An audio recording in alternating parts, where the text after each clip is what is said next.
నేను ఆల్రెడీ సబ్బుతో స్నానం చేయొచ్చినా గానీ నువ్వు పో. రే మెట్ట దెబ్బలు తినుకుంటే రారే ఇంటికి. అబ్బా నాకేం భయ. నేను ఇంటికి రాను పో. ఏం మధ్యలో బట్టి వైపున్నావరా నువ్వు? నీతో కొట్టుకోలే నేను. నేను గేమ్ లో అటో ఇటో తేలేంత వరకు నేను రాను పోమ్మే. సెలవులు వచ్చిన కాడి నుంచి ఏ రోజున్నా నువ్వు బుక్కులు తీసేసి చదివినవారే, ఈ రోజు ఫీఫేరే. అబ్బా మరి దేశంలో చదువుకునే వాళ్ళందరికీ పెద్ద ఉద్యోగాలు వచ్చాయినట్టు. రే మన దేశం గురించి ఎంత మాట్లాడినామంటే అన్నం తినేకి పొల్లు లేకుండా రాలుగుట్టేసా. మన దేశం అంటే ఏమనుకుందామా? నేను ఆడుకోవాలన్నా రాని పోమ్మే.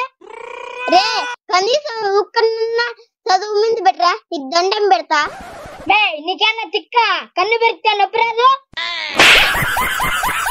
ఇట్లా బాగా జోకులు వేస్తావు కానీ చదువుకునేది నీకు చేతుకుని రాదురా. అబ్బే నాకు ఎప్పుడు చదువుకోలే తెలిసిరా నువ్వు.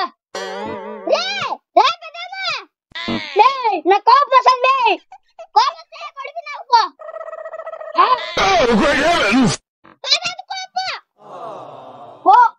ఆ కొన్ని నిన్ను వాయించేసట్లే.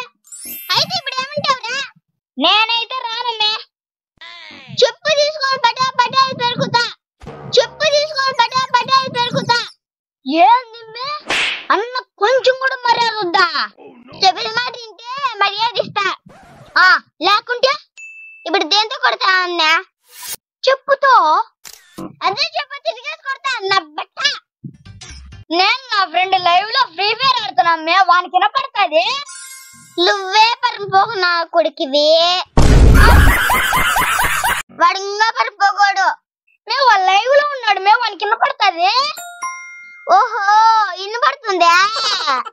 నేను నుంచి అదే చెప్తాండే వినపడుతుందనే. ఇక్కడ పెడితే కొడితే అక్కడ తలుగుతుందరే.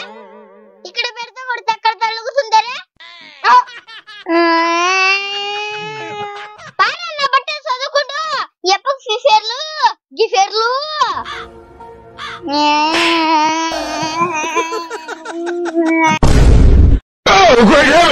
మైనస్ వస్తే ఫిఫేర్